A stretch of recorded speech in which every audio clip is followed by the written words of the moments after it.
하나님을 최고로. 요한복음 2장 24절 25절. 예수는 그의 몸을 그들에게 의탁하지 아니하셨으니 이는 친히 모든 사람을 아심이요 또 사람에 대하여 누구의 증언도 받으실 필요가 없었으니 이는 친히 사람의 속에 있는 것을 아셨음이니라.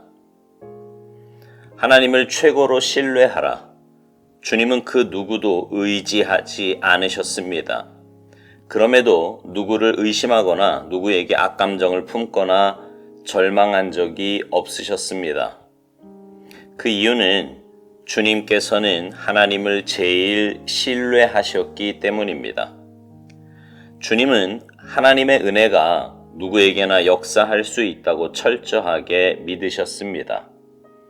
만일 사람을 최고로 신뢰하면 반드시 실망하게 될 것이고 이로 인해 악감정을 갖게 될 것입니다. 그 이유는 그 누구도 이룰 수 없는 절대적으로 옳은 것을 사람에게 요구했기 때문입니다. 오직 당신과 타인 속에 있는 하나님의 은혜 외에는 그 어떤 것도 신뢰하지 마십시오. 하나님의 필요를 최우선에 두라.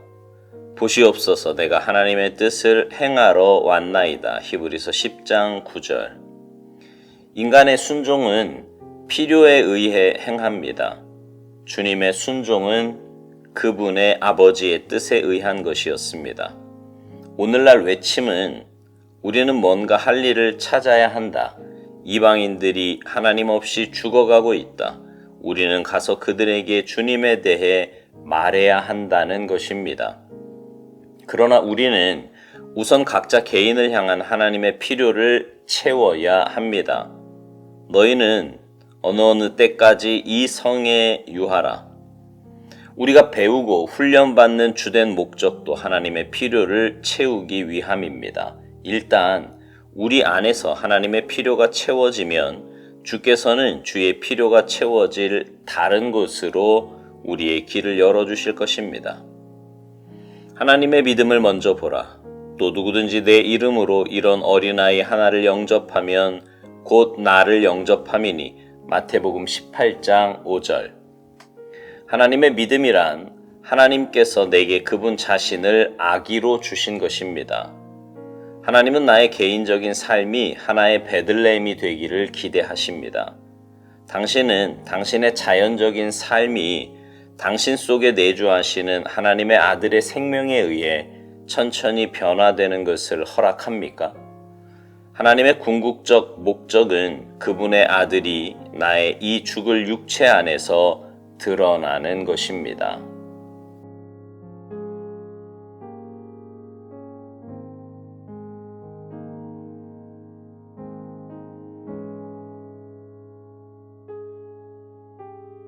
하나님을 수식하는 말에는요, 우리가 표현할 수 있는 최고의 말로 높여드린다고 해도 부족합니다.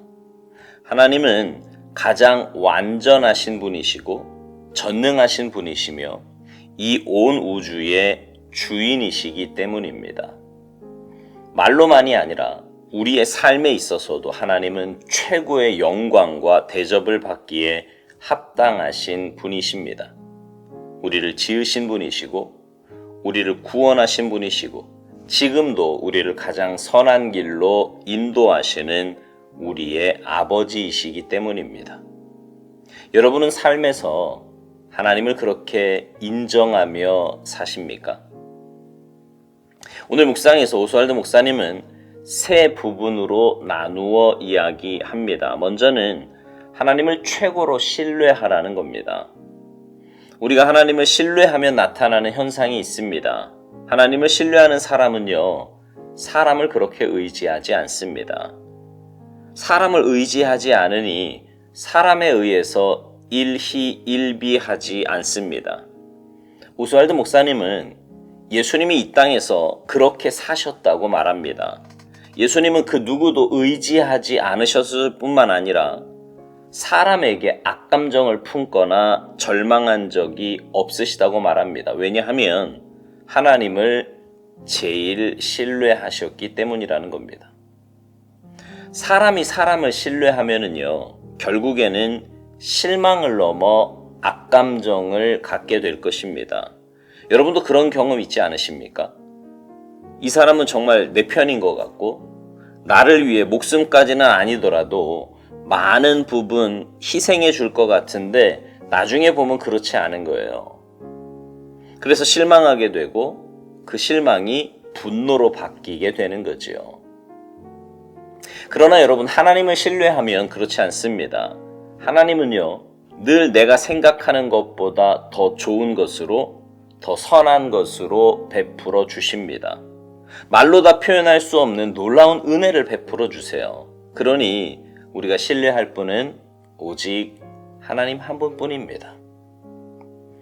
두 번째로, 하나님의 필요를 최우선에 두라고 말합니다. 오스왈드 목사님은요, 이 부분에서 이런 정확한 말을 했습니다. 인간의 순종은 필요에 의해 행하지만 주님의 순종은 하나님의 뜻에 의한 것이었다고요. 그렇지 않습니까? 사실 우리 가운데 많은 사람은 하나님께 순종하는 이유가 그 이후에 주어질 무언가 때문입니다. 쉽게 말해서 순종하면 복을 받는다고 하니까 순종하는 거예요. 그러나 순종은 그런 것이 아닙니다. 순종은 예수님이 그러셨듯이 하나님의 뜻에 복종하는 것입니다.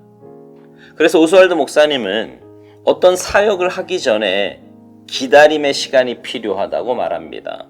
그 기다림은 내 안에 주님으로 채우는 시간입니다.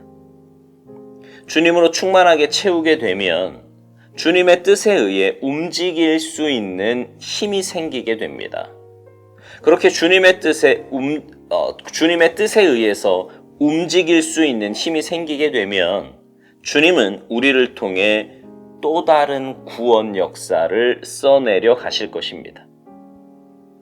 한마디로 순종은 내 힘으로 하는 것이 아니라 내 안에 채워진 주님의 은혜로 하는 것입니다.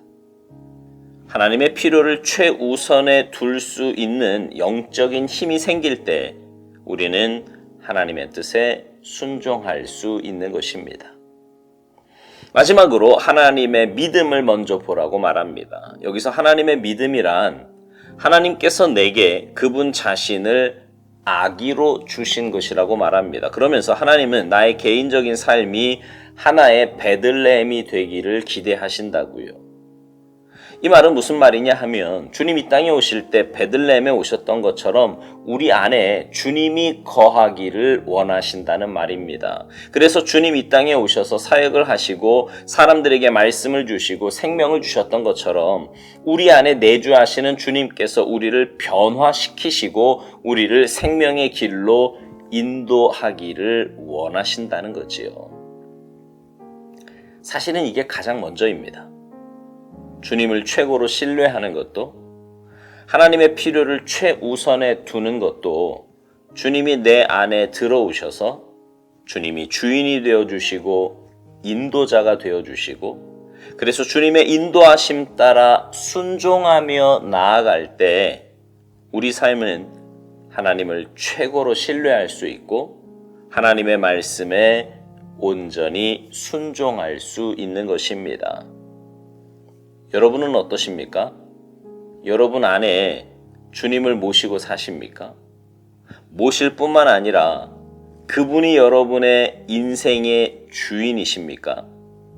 그래서 그분이 여러분의 삶을 변화시키고 있나요? 제가 늘 말씀드리지만 그리스도인의 삶은 변화되어야 합니다. 나이 들어서 자연적으로 변하는 그런 변화 말고요.